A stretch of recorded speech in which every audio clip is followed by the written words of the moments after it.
In today's breaking story, removing Congress this- just this stunned sort Mike of Johnson talking with a point Sunday of revolt. That's right, illegal Mike immigrants Johnson's draining weekend is not our, going so our well. How's it resources going, as everybody? you- Welcome as back you to sit another here video. and Now, lie Mike about Johnson this. is an Would you absolute liar support at this that point. bill and He's bring it to a almost vote as on good the at House lying floor? as This Donald is- Trump. this- Mike Johnson says he's not lying. It's a real tell there. My question is, if Republicans and Democrats can agree to a one-year extension to the ACA subsidies, removing this sort of talking point of illegal immigrants draining our resources as you sit here and lie about this, would you support that bill and bring it to a vote on the House floor? This is a big question that I have for you. Thank you. Yeah, well, not lying. I'm telling you the truth, and you can go look at all the documents yourself. Don't look at Republican paperwork. Look at the Congressional Budget Office, who said that we had at least 1.4 million illegal aliens draining the resources from Medicaid. Mike Johnson says he's not lying. It's a real tell there.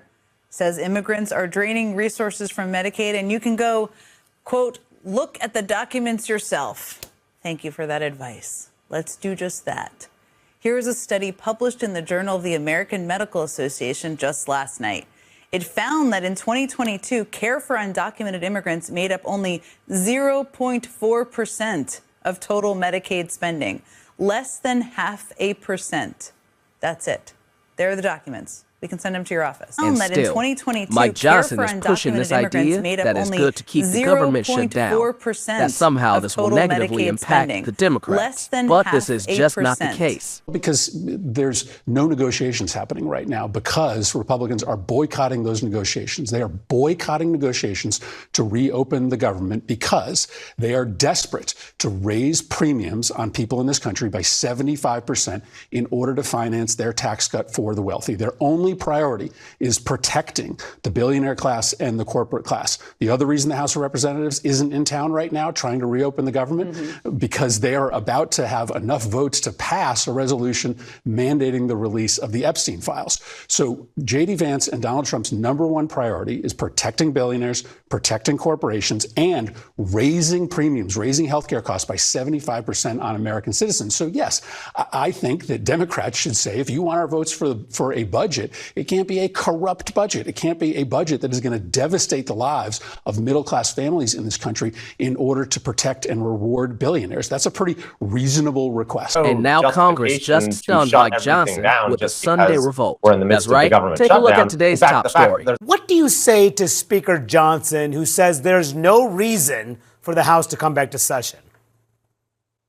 Well, there are a lot of reasons for the House to be in session. We were supposed to be in session the last 2 weeks. We're supposed to be in session next week, irrespective of a government shutdown, because, you know, we have oversight hearings to do. We have legislation to mark up. We have the ordinary business of the people to carry out. And there's no justification to shut everything down just because we're in the midst of the government shutdown. In fact, the fact that there's a government shutdown is all the more reason that we should be there in order to be doing everything we possibly can to get us out of this situation, not to mention the fact that the entire reason the House had to pass a 7-week continuing resolution in the first place is that we were going to miss the deadline for passing a full budget. So even if that 7-week continuing resolution became law, we've already burned a few of those weeks just being out of session. So I think we absolutely should be there. You know, the Speaker says that there should be no negotiations with Democrats. But, you know, we're about to begin week 3 of this very damaging shutdown. It's only going to get more painful for so many Americans. So is it time for GOP leaders to begin negotiating with Democrats to find a way out of this crisis? Yeah, I think we need to explore all avenues. And I want to be very clear. I voted for the continuing resolution. I don't like continuing resolutions, but it was the lesser of two evils between that and shutting down the government, which is a terrible thing. I wish the Senate would just vote for the version we passed in the House. I don't agree with what Chuck Schumer is doing. I think he's being unreasonable. But this is politics. Sometimes you have to work with people that you believe are being unreasonable in order to find the common ground that is best for the country. And so long as the House isn't even there, that's going to be very hard for us to do. Yeah, so you think it's time to negotiate, for the Speaker to negotiate with Democrats? I think if there's an avenue that we can explore that will get us out of this, then absolutely. I mean, they've brought up this issue of the subsidies under the Affordable Care Act. There are a number of people in our conference, myself included, who are very concerned about the prospect that people are going to see a sudden increase in premiums. And so if reaching some sort of deal there, or at least a first step towards a deal, which is going to need to be reached anyway, provides a pathway out of the shutdown as well, I don't see why we shouldn't.